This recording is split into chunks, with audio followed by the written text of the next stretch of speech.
Me acompañan a Hechos 4, 11 y 12, por favor. Mientras ustedes lo buscan, yo agarro mi café. Hechos 4, 11 y 12. Este es Pedro hablando y dice, este Jesús es la piedra desechada por ustedes, los constructores, pero que ha venido a ser la piedra angular. En ningún otro hay salvación, porque no hay otro nombre bajo el cielo dado a los hombres en el cual podamos ser salvos. Padre Santo, te damos gracias por este día. Te pido que nuestro corazón y nuestra mente estén preparados para que sean tierra fértil hacia lo que tú hayas de sembrar, hacia lo que tú hayas de recordar. Te pido que vayas a las fibras más profundas de nuestro corazón y que ahí comience una transformación, de ahí comience el asombro, de ahí comience una devoción hacia Jesucristo, nuestro único Salvador. En el nombre de Jesús. Amén. Pues bien, como ya lo hemos estado anunciando en cada mensaje, la serie tiene el propósito de hacer una serie alusiva o conmemorativa de la Reforma Protestante. Y hoy toca la tercera sola, que no vamos exactamente en orden cronológico, pero una de las más importantes y quizá la más importante, no en términos de jerarquía, sino de peso, es solo Cristo. Cuando los reformadores hablaban de solo Cristo, es porque la reforma está ligada al hecho de retornar a Dios a través de la persona de su Hijo Jesucristo. Es a través de la gracia de Dios mostrada en la persona de Jesucristo como las personas conectan nuevamente con ese Dios de amor, con ese Dios de misericordia.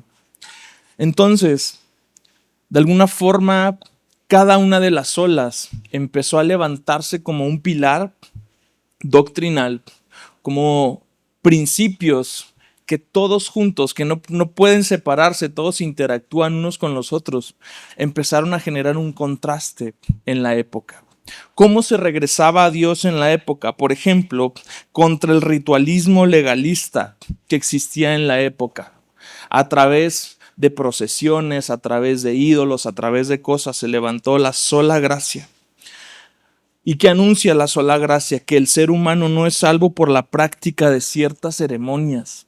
El ser humano es salvo simplemente por la gracia de Dios. Contra el soberbio dominio del papado de la época se levantó la sola escritura, porque nadie está por encima de la palabra de Dios. Esa es la última autoridad, la máxima autoridad, la norma que no es normada por ninguna otra norma. Literalmente esa fue una de las ideas en las cuales se acuñó la sola escritura. No es una norma que tú puedas controlar, como las leyes que dictan nuestros legisladores, que ellos las emiten. No, los hombres no controlamos esa norma.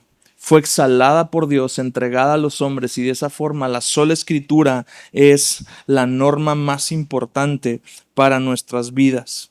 Contra la autojusticia y la autojustificación que existía en la época, se afirmó la sola fide o la sola fe, porque no es poniendo la fe en nosotros ni en nuestras obras como somos hechos justos delante de Dios, sino en las obras de alguien más. Y es en las obras de Cristo en las cuales encontramos el perdón divino y la verdadera justicia de Dios para nuestras vidas. Asimismo, contra la glorificación del propio ser humano, se levantó la última sola. Soli Deo gloria, o sola gloria de Dios, solo a Dios la gloria. Sencillamente significa que el hombre no es digno del honor, el hombre no se lleva las palmas, el hombre no se lleva la ovación final. Es Dios quien se lleva en toda esta obra el honor, como dice el Salmo 115:1, no a nosotros, sino a su nombre sea dada la gloria. De esta forma, solo Cristo se queda en el centro de todas las otras cuatro. Es la que los conecta como un sistema teológico coherente. Solo Cristo en el centro es lo que le da peso, es lo que le da soporte, es lo que le da sustancia y lo que de alguna forma transforma esta protesta, entre comillas, en una propuesta real. Porque no es nada más el estar en desacuerdo con algunas cosas del momento, es regresar y retomar aquello que se había perdido. Por eso solo Cristo permanece en ese centro de las otras cuatro. ¿Por qué está en el centro de la sola Escritura? Porque son las palabras de Cristo las que rigen a la iglesia, que es de Cristo. ¿Por qué está solo Cristo en medio e interconectada con la sola fe? Porque la fe es únicamente en Cristo.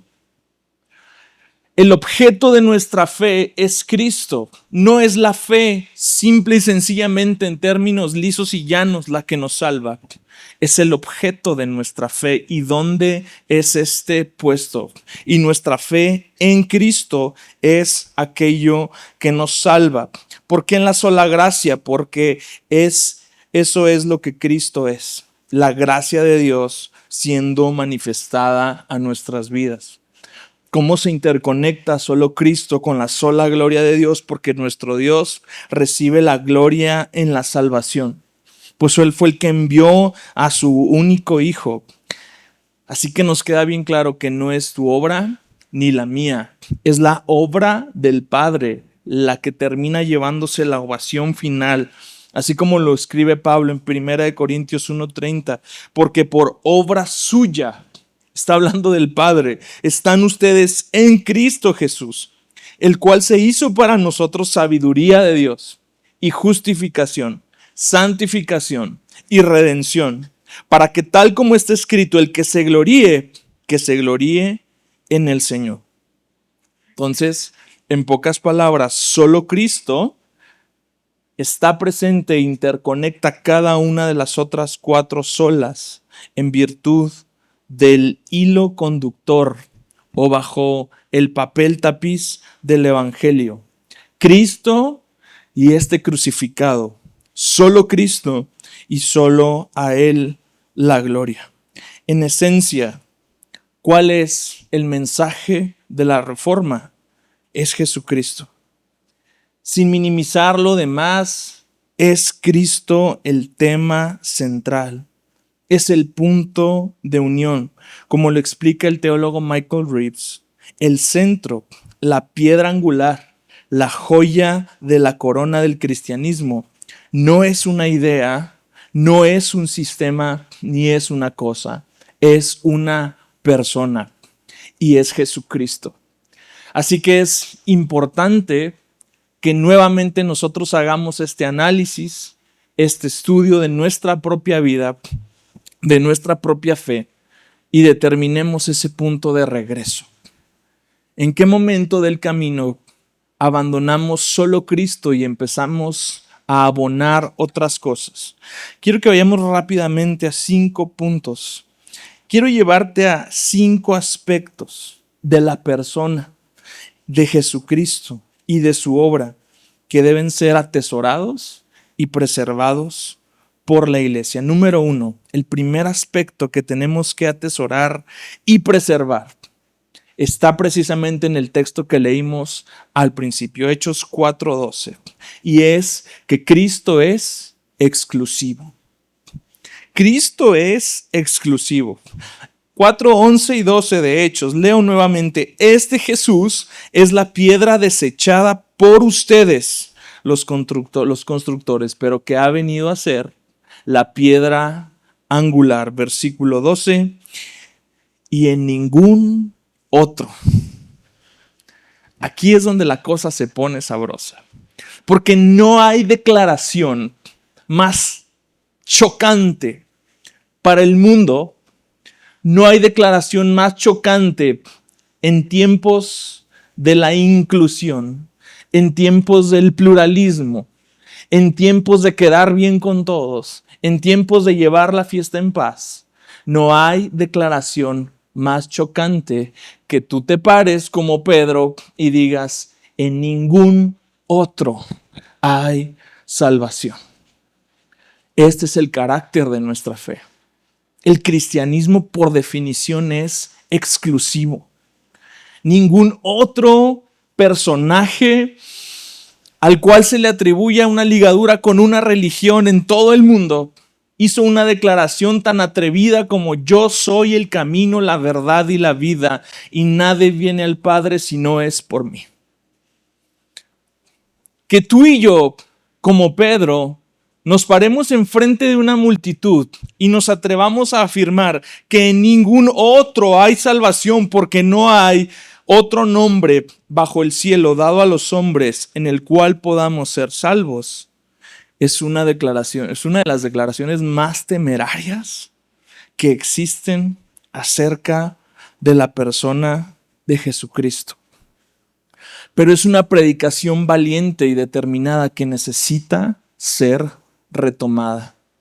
Porque en el altar de la tolerancia, en el altar de la pluralidad, en el altar de llevar la fiesta en paz, la iglesia ha perdido su brillo al no poder anunciar con valentía: en ningún otro hay salvación.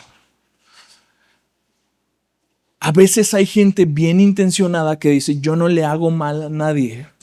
Amado, yo sé que tú no te levantas con la intención de hacerle mal a alguien, pero en ningún otro hay salvación. No es que todas las religiones nos conectan con Dios. Amado, Dios se manifestó, se hizo carne, caminó entre nosotros, como dicen los apóstoles, y vimos su gloria, gloria como de unigénito del Padre. Entonces, en ningún otro hay salvación. No hay otro nombre al cual pueda equipararse. No hay otro nombre el cual podamos añadir a la ecuación para que todos caminemos juntos como hermanos. El nombre de Jesucristo es exclusivo. Es un camino. ¿Quién más será capaz de llevarnos al Padre sino el que procede del Padre? ¿Quién más será capaz de mostrarnos al Padre? Como le decía Felipe a Jesús en Juan 14, precisamente, Jesús, muéstranos al Padre. Felipe, casi le da uno. El que me ha visto a mí, ha visto al Padre. Amados, el mensaje exclusivo del cristianismo tiene a muchos cristianos muy apesadumbrados, muy angustiados. ¿Por qué? Porque el mundo te dice intolerante, porque el mundo te dice que nadie puede tener la verdad absoluta. El mundo te dice que te crees más de lo que debe ser. Pero el mensaje de la cruz es exclusivo. Ahora, yo extrapolaba en mi mente, decía, bueno, ¿dónde podríamos colocar a Pedro en esta época para que este mensaje que está dando, y vaya quien se lo está dando, a los judíos, el que ustedes desecharon, el que ustedes crucificaron, no podía tener una audiencia más hostil? No podía su vida correr más riesgo en ese momento que cuando está pronunciando esas palabras. No existían las miras telescópicas, pero si fuera ese tiempo ya tendría aquí varios láseres apuntando a la cabeza. ¿Dónde puedo levantar un Pedro que diga y que predique valientemente eso hoy? En una universidad te va a llover. En la ONU te va a llover. En donde ese mensaje no es tan agresivo, en donde encuentro una audiencia más receptiva a esa clase de mensaje, no lo hay en el mundo. Por eso es que nuestra fe tiene que estar acompañada de valentía, de convicción, de verdad, de pasión y de asombro. Porque la única forma en que tú te puedas parar en tu universidad, en tu trabajo, en que tú puedas hablar honestamente con un amigo y decirle, bro, tú puedes tener todas las buenas intenciones del mundo, pero en ningún otro hay salvación. En ningún otro hay salvación. y todo aquel que invoque el nombre del Señor será salvo. Entonces, ¿estamos o están nuestros amados amigos, compañeros de trabajo en una encrucijada?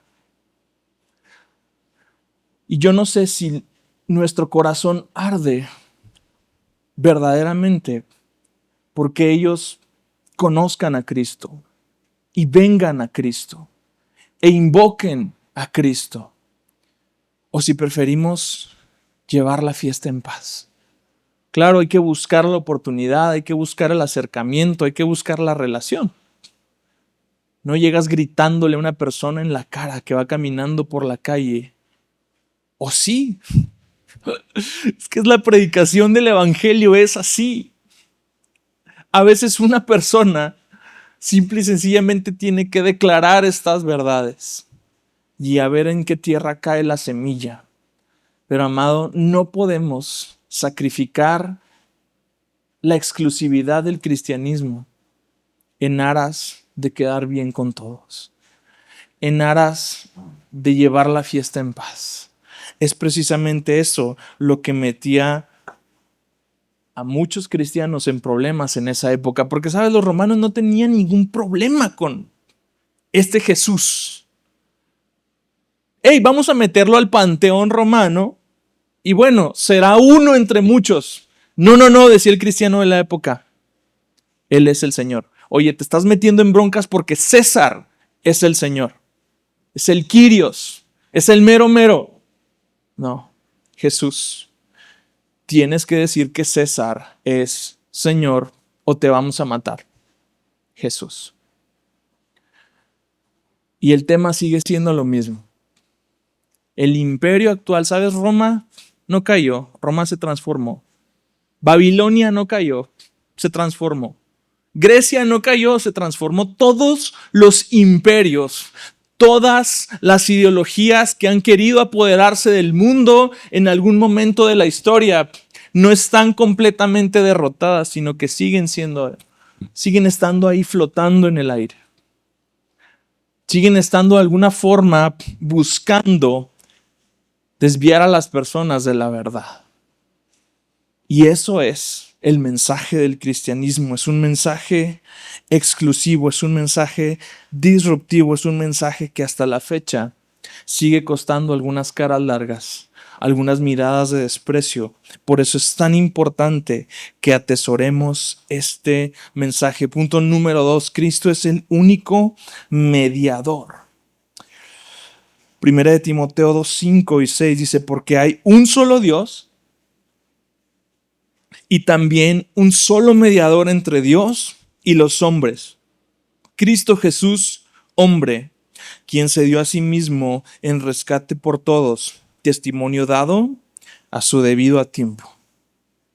El tema donde Cristo se vuelve disruptivo en esta declaración como mediador es que para la época existían muchos mediadores. Para la época en la que se gesta la reforma, había un sacerdote que era un mediador. Había sacramentos que de alguna forma eran dispensados por el sacerdote y eso suponía ser un puente. Había un papa que hasta la fecha se sigue llamando, adiós, se me fue el nombre, Pontifex Maximus. Pontifex Maximus, el sumo pontífice. ¿Y qué significa el Pontifex Maximus? El gran hacedor de puentes. ¿En dónde hace el puente? Entre Dios y los hombres. Entonces, el cristianismo, el protestantismo, no requiere de otros mediadores. Históricamente se han ido agregando más mediadores a la cuenta. Y ahora resulta que María también es corredentora juntamente con Cristo. Pero en ningún otro hay salvación. Pero no hay otro Dios, ni hay otro mediador. ¿Sabes que la figura del mediador es una figura legal? Es una figura que tiene que levantarse cuando existe un conflicto entre dos partes. No hay mediación si no hay conflicto. ¿Para qué vas a mediar si no hay conflicto? No existe la figura en la ausencia del conflicto. Pero había un conflicto. Había enemistad entre Dios y los hombres. Por eso dice Romanos 5:1, justificados pues por la fe, tenemos paz para con Dios. Hasta que somos justificados, tenemos paz para con Dios. Y es porque antes éramos hijos de ira. Es porque antes había enemistad. ¿Y cómo fue quitada esa enemistad? Porque se levantó un mediador, alguien con características únicas. Jesús es el único mediador porque Él es único en lo que es, plenamente capaz de identificarse con Dios y plenamente capaz de identificarse con los hombres. No solamente es único en lo que es, sino también es único en lo que hizo. Versículo 6, primera de Timoteo 2. Se entregó su vida en rescate por muchos. ¿Quién más da su vida? Pablo se planteaba este dilema en Romanos y dice, si acaso alguien moriría por alguno, justo. Pero cuando éramos incapaces de salvarnos a nosotros mismos, Cristo murió por nosotros. Es el único mediador porque nadie más hace ni hará lo que Él ha hecho. No existe otro puente para llegar al Padre porque es único en lo que es, único en lo que hizo y es único en lo que sigue haciendo. Hasta el día de hoy, Cristo sigue intercediendo por nosotros. Él sigue siendo nuestro mediador a la derecha del Padre. En este momento intercede por nosotros. En este momento Él presenta delante del Padre su alegato como nuestro abogado y dice, no le tomes en cuenta esta falta porque yo ya morí por él. Y Él ha puesto su fe en mí.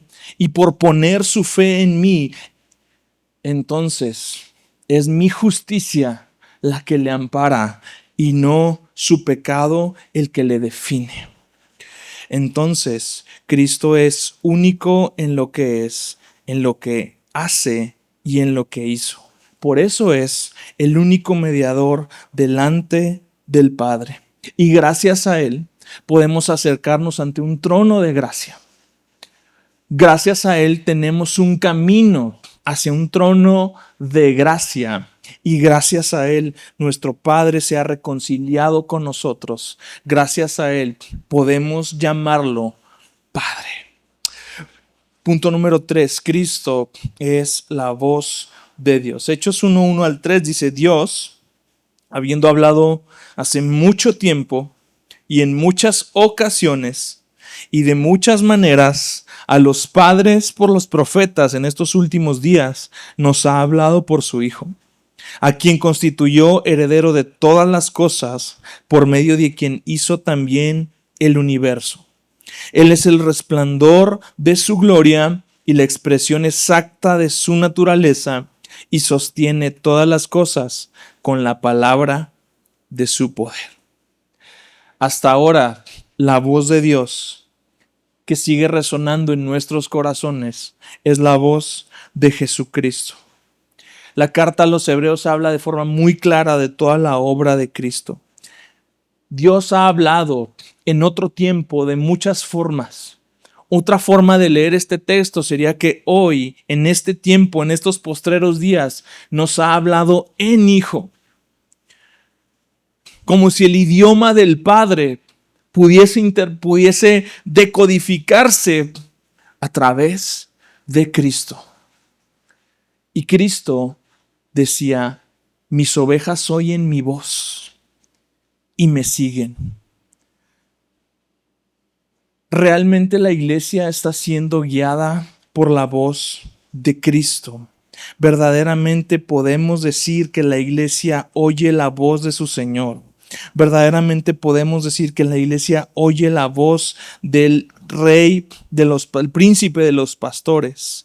Realmente podemos decir que hoy guía nuestra voluntad la voz de Cristo Eso es algo que tenemos que retomar.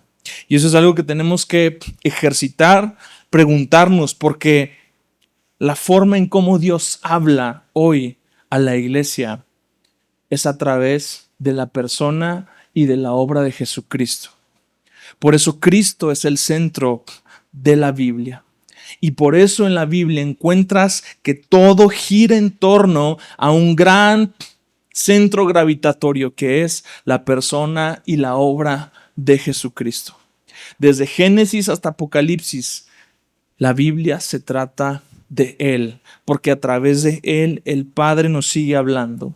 A través de esa voz, sus ovejas habrán de escuchar el llamado del Hijo.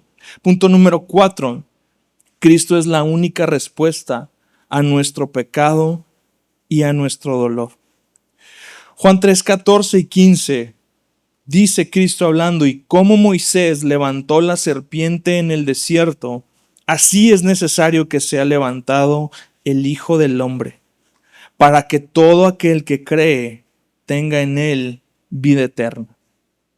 Y esta es una ilustración que a mí me fascina por todas las implicaciones que tiene.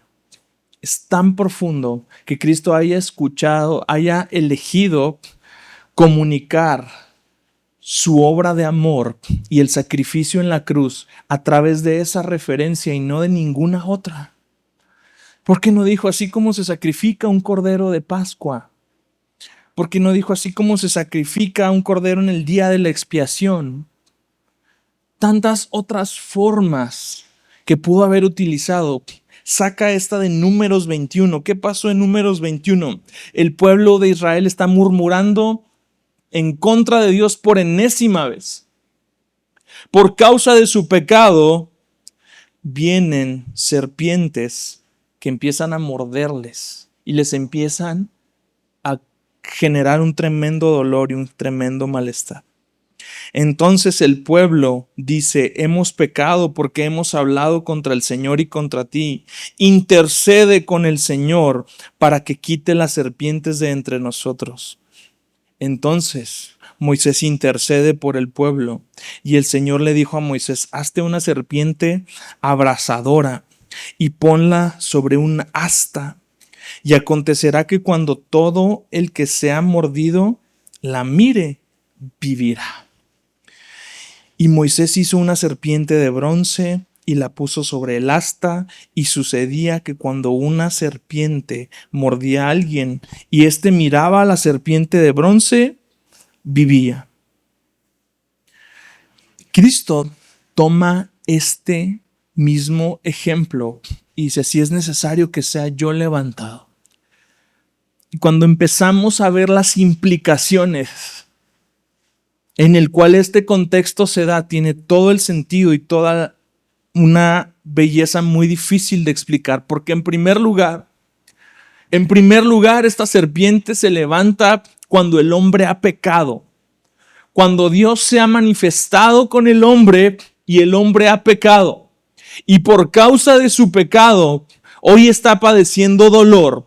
Hoy hay un mundo infestado de serpientes que nos muerden. Y que yo creo que el mundo es de alguna forma así como este desierto, lleno de la serpiente del mal, donde te muerde de una forma u otra. Donde por más que quieras esquivar que una serpiente te muerda, te morderá la serpiente de tu propio pecado o te va a morder la serpiente del pecado de alguien más. Y en este mundo vamos cargando mucho dolor provocado por la serpiente del pecado. Sabes, la serpiente que levantó Moisés no tenía ningún poder especial para curar. Sin embargo, aquí hay algo también muy poderoso. Y es que no era ver la serpiente, era creer en lo que dijo Dios acerca de la serpiente.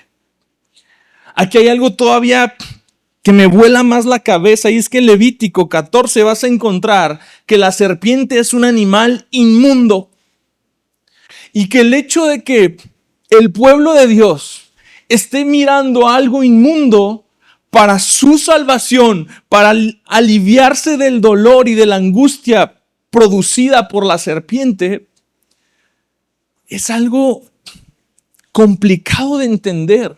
Es contradictorio. De la misma forma que lo es ver a un hombre crucificado y pensar que ese hombre es capaz de librarnos del dolor de las serpientes actuales, del dolor del maligno, del dolor de la enfermedad, del dolor de la tristeza, del dolor que nos produce nuestro propio pecado.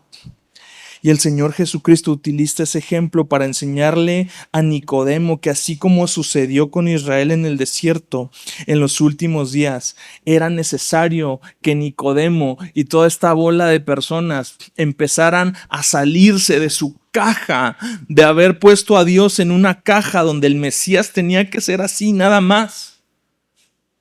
Y darse cuenta de la verdadera clase de redención que necesitaba el pueblo de Israel. ¿Nos empieza a sonar algo? Porque quizás nuestro Redentor viene para nosotros en una caja y nuestra propia versión de nuestra propia redención viene asociada de ciertos puntos donde si no se cumplen, entonces el Redentor no era Redentor y entonces falló. Y eso es lo que es tan hermoso del mensaje de la cruz. Eso es lo que es tan contradictorio, tan paradójico, donde el pueblo de Israel veía ahí a un criminal y para acabarla, maldito. Porque maldito todo aquel que muere colgado en un madero. ¿Podía esa imagen ser transmisora de esperanza? ¿Transmisora de alivio? La cruz sigue actuando de esa forma en nuestras vidas. Para ellos, la fe estaba en seguir las instrucciones de Dios y mostrar la fe en la palabra de Dios y en la provisión de Dios. Lo que Dios proveyó fue esa serpiente. Y miles de años después, lo que Dios proveyó fue ese Nazareo crucificado. Un hombre muerto y levantado en alto en una cruz. Es el instrumento que Dios usa para dar vida a los hombres que son muertos espiritualmente. El individuo, aún a la fecha, tiene que mirar a Jesús en fe de que Él es la provisión perfecta por el pecado de nosotros. Él es la provisión perfecta cuando el dolor de la maldad está apremiando nuestro cuerpo, apremiando nuestra alma. Hay una versión de la salvación más eficiente que la de un justiciero terrenal, y es la salvación eterna de tu alma que es eterna. Y es esa clase de salvación la que se buscaba en la cruz. Es esa clase de redención a la que aspiramos. No a la redención de nuestros problemas inmediatos, no a la redención de mis malestares inmediatos, que a veces la verdad son problemas de primer mundo comparados con otros. Que a veces la verdad tenemos la piel muy delgada y aguantamos muy poco y por nada ya estamos apostatando. Por nada ya estamos cuestionando la fe. Por nada estamos blasfemando el nombre de Cristo, pensando, quizás como Juan, oye, si eras tú el que había de venir o tengo que esperar a otro. Si eras tú mi redentor, porque la verdad es que pues la cuenta de banco no se ve con mucho movimiento. La verdad es que me han fallado y me han lastimado más en este tiempo cuando creí que se debía de haber terminado. Sigo fallando y ahora no nada más es el error, sino que ahora vivo con una conciencia más clara de que había un estándar, de que había un blanco y de que me quedé corto del blanco y ahora es más difícil vivir. Y ese es el problema del cristianismo que no se ha adentrado en la vida de la cruz.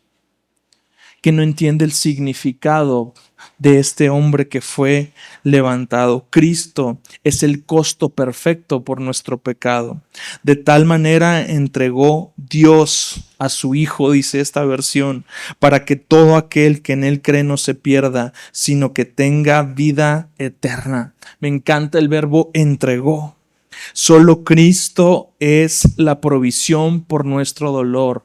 Para esta vida presente, para la vida futura, para la verdadera redención, no hay otra aspiración más que mirar a esta imagen tan paradójica, a esta imagen tan contradictoria, esta imagen que sigue evocando pasiones y pasiones encontradas.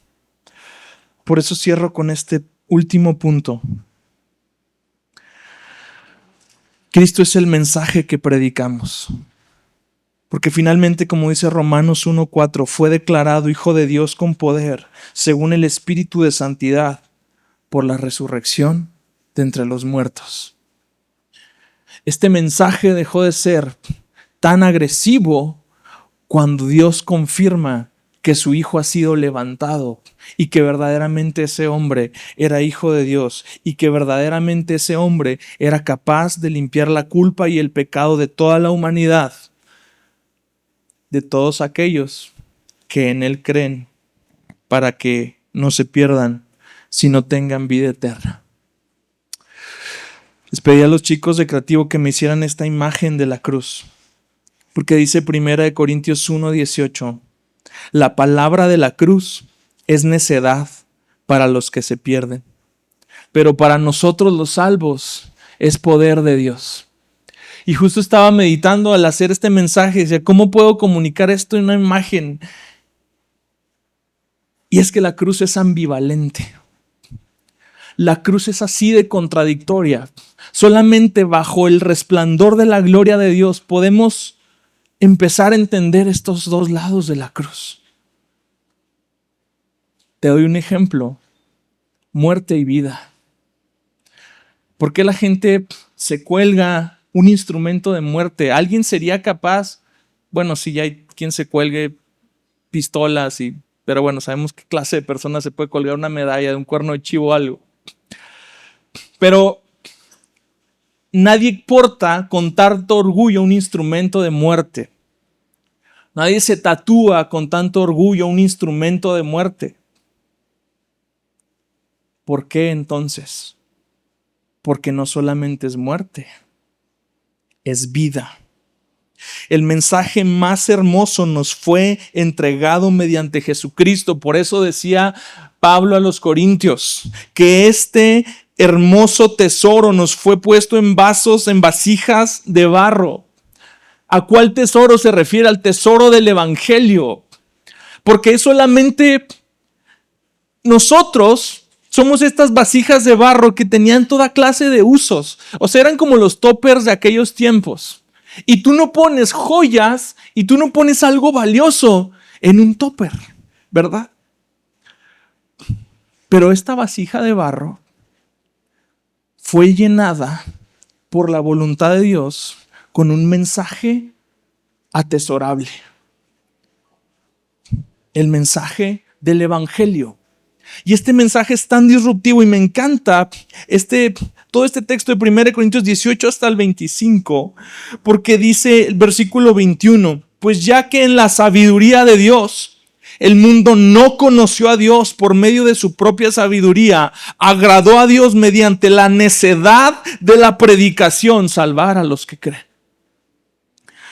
Porque en verdad los judíos piden señales y los griegos buscan sabiduría, pero nosotros predicamos a Cristo crucificado, piedra de tropiezo para los judíos y necedad para los gentiles.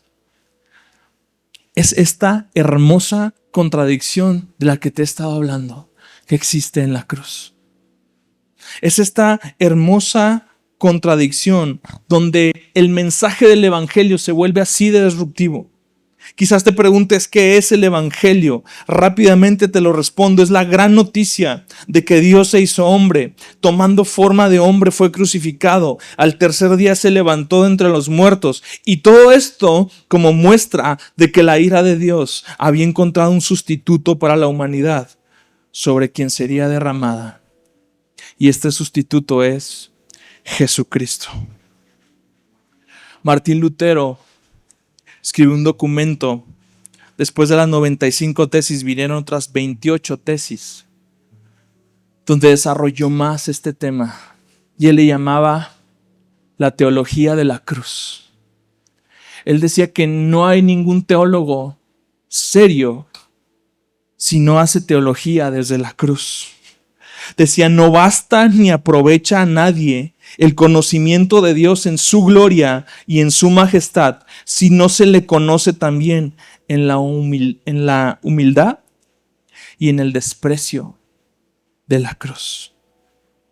Así confunde la sabiduría de los sabios. Por tanto, es en Cristo crucificado donde está la verdadera teología y el conocimiento verdadero de Dios, como se desprende también del texto que dice, nadie puede ir al Padre si no es por mí. La cruz era un medio de intimidación. Y la cruz se ponía, las crucifixiones se llevaban a cabo en los montes para mandar un mensaje. Nadie se mete con Roma. Esto les va a pasar a los que se meten con Roma. Cuando alguien veía el cuerpo crucificado de una persona, era un temor lo que debía sentir, una intimidación. ¿Y dónde está la paradoja y la contradicción, pastor? Que ahora nosotros la vemos y sentimos esperanza. Que ahora nosotros la vemos y sentimos amor. Pero el mensaje de la cruz tiene que ir creciendo.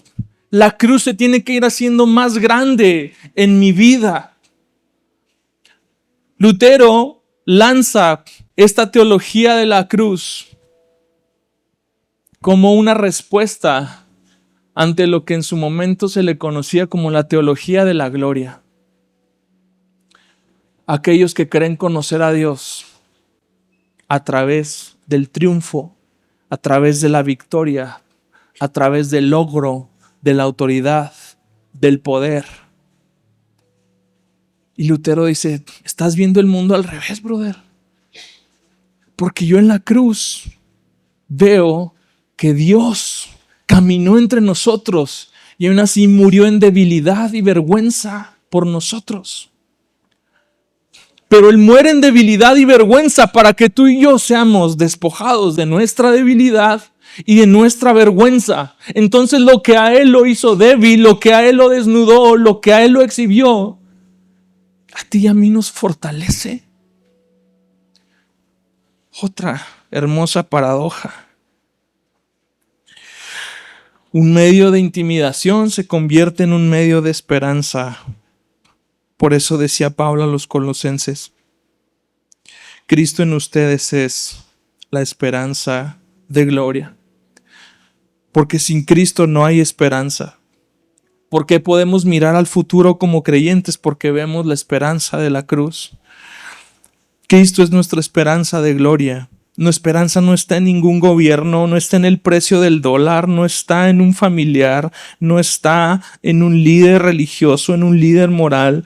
Nuestra esperanza está en Cristo cuando hemos venido a los pies de la cruz.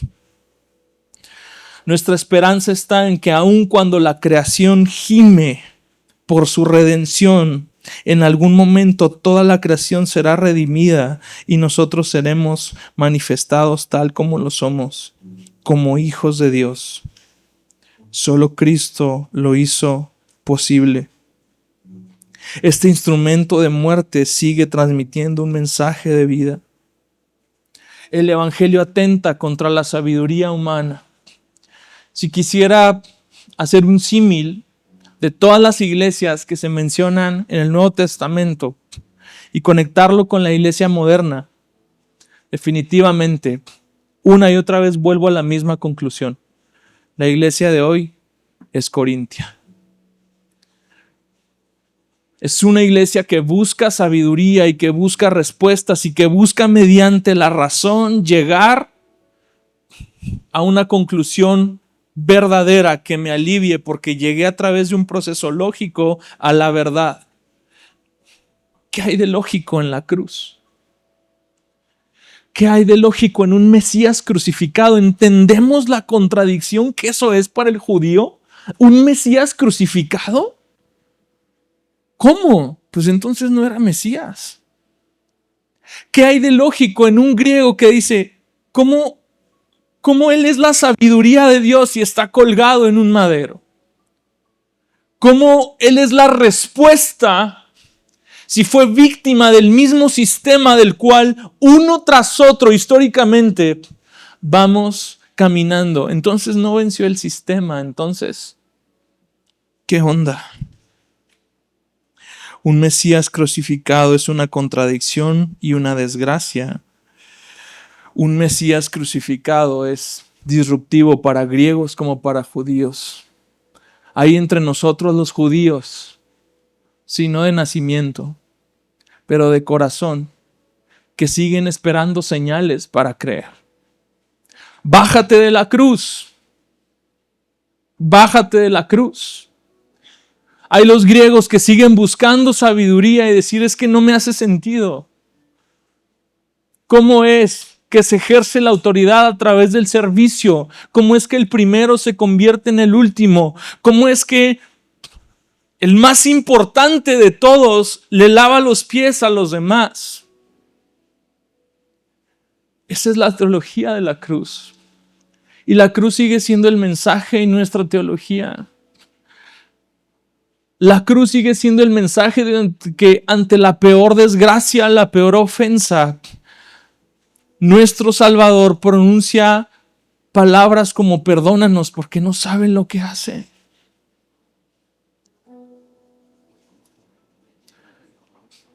Mi espíritu humano me dice que tengo que hacer cosas para agradar a Dios. La cruz me dice ya, todo está hecho. Sin embargo, dice Pablo en 1 Corintios 1:24, para los llamados, tanto judíos como griegos, Cristo es poder de Dios y sabiduría de Dios, porque la necedad de Dios es más sabia que los hombres y la debilidad de Dios es más fuerte que los hombres. Porque por la locura de la predicación, Cristo crucificado sigue hablando a nuestras vidas. Por eso más adelante, Pablo le dice a esta audiencia tan exigente, nada me propuse saber entre ustedes, excepto a Jesucristo y a este crucificado. Amado, tu testimonio importa, tu experiencia importa, pero no es el mensaje del Evangelio. Aquello que termina salvando a los que se pierden, no es tu testimonio, no es tu experiencia, es este mensaje tan irónico, tan paradójico, tan disruptivo, el mensaje de la cruz. Nuestra sumisión a Jesucristo no nace de un sentido de tristeza por ver lo que Él sufrió. Él no es un mártir derrotado, porque la cruz nos vemos de cara a cara con un rey vencedor. Y nos sometemos a este Rey vencedor porque a través del Espíritu Santo nuestros ojos están abiertos para ver más allá del sufrimiento y observar el cumplimiento de toda la Escritura de Él. Así que solo Cristo sigue siendo una verdad con implicaciones para nuestra vida diaria, que no solamente irradia esperanza, nos irradia amor, nos irradia compasión, también nos irradia un temor reverente ante la ira de un Dios santo. También nos irradia un temor reverente ante la justicia de un Dios santo. También nos irradia una perspectiva correcta de saber que Él no tendrá por inocente al culpable. Que como decía también Lutero en estas 28 tesis, más vale que andemos con cierto temor reverente. Porque el que cree que lo que hace ya de por sí es aprobado por Dios, entonces se está saliendo de la teología de la cruz. Cristo sigue siendo una respuesta para la madre que ha perdido un bebé, sigue siendo una respuesta y una esperanza para el padre desanimado, deprimido, que está en una crisis, sigue siendo una esperanza para la esposa lastimada por una infidelidad, para el adolescente afectado por el divorcio de sus padres. Todos ellos se encuentran en fortaleza en Jesús y solo en Él, porque Él dijo: vengan a mí todos los que están cansados y cargados, y yo los haré descansar. Y corremos a Él y vamos al pie de la cruz, y sabemos que al pie de la cruz, eso que a Él lo mató, a nosotros nos da vida. Así que como Pablo podemos decir: jamás acontezca que yo me gloríe, sino en la cruz de nuestro Señor Jesucristo, por el cual el mundo ha sido crucificado para mí y yo para el mundo. Spurgeon trata de explicar esta ilustración, o lo que quiere decir Pablo, y lo hace bien genial, porque dice: imaginémonos dos cruces. En una está Pablo, y el mundo ve a Pablo y dice: era un fanático, qué gacho, se extralimitó, en cierto sentido abusó de lo que él creía, de alguna forma no era para tanto. ¿Qué importancia tiene un ladrón crucificado en esos tiempos? Es nada. No hay interés del mundo en Pablo. Pero en la otra cruz, dice Spurgeon, está el mundo y está Pablo abajo. Y dice: ¿qué hay aquí? ¿Qué tiene esto de valor para mí? No es para tanto. No es para tanto. Queremos jactarnos de la cruz. Jactarse en la cruz implica que Dios nos acepta por la obra de Cristo. Jactarnos en la cruz significa que por la cruz la ira de Dios no se derramó sobre nosotros. Por la cruz estoy unido a Cristo. Por la cruz estoy muerto a este mundo. Por la cruz estoy muerto a todas las demandas del mundo sobre mi vida. Por la cruz me he convertido en una nueva creación. Presumo de la cruz, disfruto de la cruz y me alegro en la cruz. Y presumo en la cruz porque todo lo que disfrutamos es gracias a la cruz. Disfrutamos de la justificación, vamos a presumir de esa justificación. Disfrutamos de la redención, vamos a presumir de la cruz en esa redención. Disfrutamos de la adopción, vamos a presumir de la cruz en esa adopción. Disfrutamos del Espíritu Santo, vamos a presumir de la cruz a través del Espíritu Santo. Cuando el mundo ha sido crucificado para nosotros, vemos a nuestros ídolos: dinero, éxito, alabanza humana, poder, aprobación, deseo de atención, romance, sexualidad, lujuria, lo que sea. Y lo vemos y decimos: no daría ni una migaja por ti. Veo a mis ídolos como lo que son: algo patético, crucificado, moribundo. No es llamativo para mí, no es llamativo para el que los ve. ¿Sabes? Cuando Isaías escribía acerca de Cristo, decía que no habría belleza de Él, pero todavía que no había belleza en Él para que fuera deseable, fue desfigurado, al grado de que contemplar esa imagen de un hombre crucificado, un ladrón ahí, ni siquiera te llevaría a la compasión. No había ninguna clase de hermosura en Él. Podemos aceptar que será diferente el mundo para nosotros cuando nos gocemos en la cruz. Puede que otros nos consideren como locos o como tontos. Que así sea. atesoremos a Jesús y no al mundo. Que la cruz nos dé el poder de hacer eso. ¿Qué hace la cruz en mi vida? Una vida centrada en la cruz es humilde, no orgullosa. Una vida centrada en la cruz se jacta en la cruz y no en el yo. Una vida centrada en la cruz atesora a Cristo y no al mundo. Una vida centrada en la cruz valora la transformación espiritual y no el ritual externo. Una vida centrada en la cruz camina en la verdad y no en el error. Una vida centrada en la cruz busca agradar a Cristo y no al hombre. Amados, cuando vemos a la cruz, debemos reaccionar a la cruz.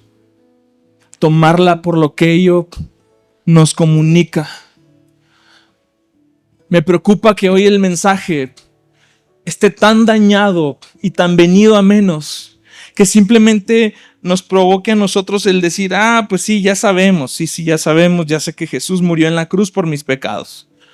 Pasemos a la siguiente cosa. ¿Cuál es el propósito grande de Dios para mi vida? Te tengo buenas y malas noticias. Ahí está. Que seamos crucificados juntamente con Él. Así que lo que vivimos en este mundo ya no lo vivimos en la carne, sino lo vivimos en la fe en el Hijo de Dios que murió y resucitó por nosotros. No es el gran propósito, no es el gran beneficio. Es un camino con luces y sombras. Es un camino con bienes y males. Es un camino con buenas y malas. Es el camino de la cruz. Así de contrastante. Y ese mensaje es digno de preservarse, porque ese mensaje nos fue entregado a ti y a mí para que así fuera. Y no guardado como quien se guarda en un cofre y lo entierra, sino ahí preservado para que empiece a ser repartido tal como nos fue entregado. Vamos a ponernos de pie. Vamos a tomar la Santa Cena.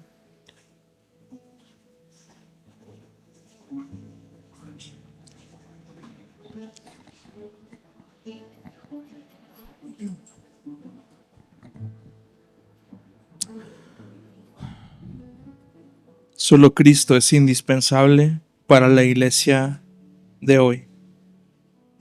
Nuestra identidad está en Él y somos llamados a darle toda la gloria con nuestras vidas. ¿Afecta esto de alguna forma cómo cantamos en la iglesia? ¿Afecta la forma en cómo predicamos fuera de la iglesia? ¿Afecta la manera en cómo amamos a otros? ¿Afecta esto el tema central de la mayoría de nuestras conversaciones? ¿Afecta nuestras preocupaciones? ¿Afecta nuestros deseos? La respuesta a todas y cada una de esas interrogantes es sí. El mensaje de la cruz sigue vigente y sigue afectando todo lo que hacemos, todo lo que decimos, todo lo que pensamos, todo lo que sentimos. Nunca olvidemos esta verdad. Nunca olvidemos el mensaje de la cruz. Cuando sientes que no estás rindiendo con lo que debieras, sientes que Dios ya no te ama, estás basando tu relación con Dios en tu desempeño. Tu desempeño no es la medida divina, es la obra de Cristo. No es tu ministerio lo que te hace aceptable delante de Dios, es la obra de Cristo. No son los años que tienes siendo cristiano lo que te hace ser aceptado delante de Dios, ni los sacramentos que hayas recibido, es solo Cristo. Solo Cristo asegura mis pies cuando caigo. Solo Cristo me puede levantar cuando caigo. Cristo es mi abogado, mi defensor, mi salvador y mi Señor. Él lo hizo todo, yo no hice nada. Que sea para Él siempre toda la gloria. Si vienes por primera vez, quiero contarte una historia en lo que terminamos de repartir la Santa Cena. Probablemente estos no sean hechos verídicos, pero es una ilustración. Dos hombres iban río abajo a punto de caer sobre las cataratas del Niágara en una pequeña balsa, en una pequeña embarcación. Y cuando las personas de seguridad que estaban a las orillas del río vieron que esta barca se dirigía directo a las cataratas, al filo, a caer, dice que les tendieron un cable especial. Al mismo tiempo que uno de los que iban en la barca tomó el cable, el otro que iba en la barca vio un tronco y se agarró del tronco. El que tomó el cable se pudo salvar del destino al que iba. Y el que se agarró del tronco nunca se supo más de él. A ti quiero preguntarte algo. ¿Qué te sostiene hoy? Verás, es importante saber qué nos sostiene, porque lo que creemos que nos sostiene hoy, nuestra habilidad, nuestro ego, nuestra fuerza de voluntad, puede ser simplemente un tronco. Y Cristo es ese cable para nosotros, ese punto de sujeción que garantiza que nuestro destino está seguro en Él. Y lo que simbolizamos con la cena del Señor es su cuerpo y su sangre que fue entregado por nosotros. Cuando Jesús celebra este acontecimiento con sus discípulos, les dice: este es mi cuerpo que por ustedes es partido. Padre Santo, hoy recibimos tu cuerpo. Te agradecemos por ese hermoso sacrificio, porque fuiste partido para que ya no tengamos hambre de nada. Oh Dios, el mundo ha dejado de tener peso sobre nuestra vida y ha dejado de ser seductor porque hemos sido saciados con el pan de vida. Y porque el pan de vida ha llenado lo más profundo de nuestro ser y nos conecta contigo ahora que todos somos un solo cuerpo delante de ti. Este cuerpo vuelve a la vida en cada uno de nosotros, el cuerpo visible de Cristo. Toma la galletita, por favor.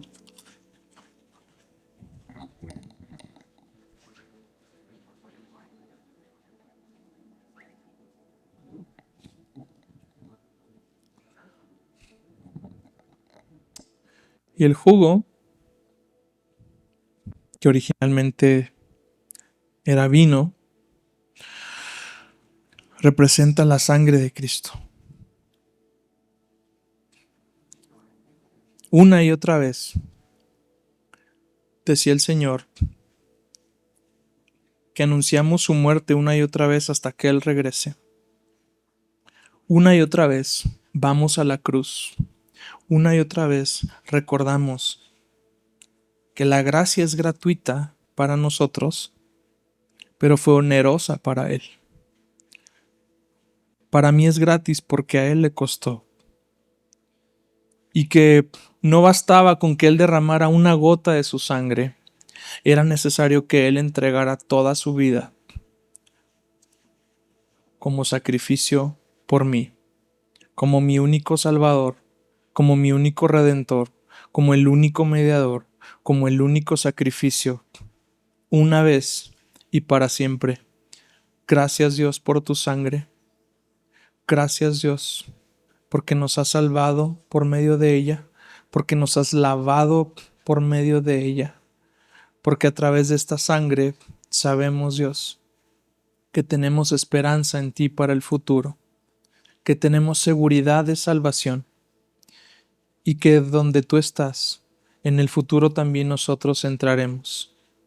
Que esta sangre ha hecho que el ángel de la muerte pase por encima de nuestras vidas y nos has dado vida eterna. y que ahora, como le decía Pablo a los Corintios, por todos murió, para que los que viven ya no vivan para ellos mismos, sino para aquel que murió y resucitó por ellos. Tomen la copa, por favor.